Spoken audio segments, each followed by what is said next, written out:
Orin Dáfídì Kọkanlelogun. Olúwa, ọba yóò yọ̀ nínú agbára rẹ, àti ní ìgbàlà rẹ yóò ti yọ̀ pẹ́ tó. Nítorí pé ìwọ ti fi ìfẹ́ ọkàn rẹ̀ fún un, bẹ́ẹ̀ ni ìwọ kò sì dùn ún ní ìbéèrè ẹnu rẹ̀. Ìwọ ti fi àwọn ìbùkún oore kò ó ní ọ̀nà. Ìwọ fi adé wúrà dé ní orí.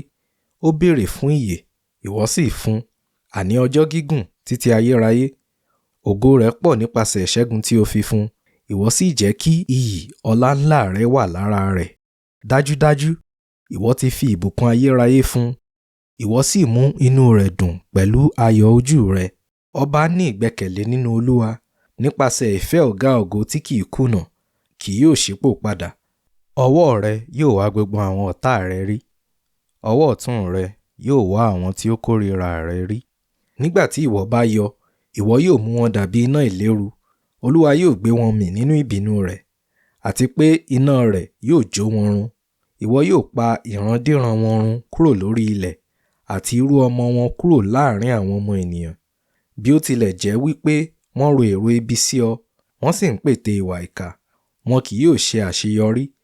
Nítorí pé ìwọ yóò mú wọn yí ẹ̀yìn wọn padà, nígbà tí o bá pinnu láti ta wọ́n ní ọfà. Gbígbéga ni ọ́, Olúwa, nínú agbára rẹ. A ó kọrin, a ó yin agbára rẹ.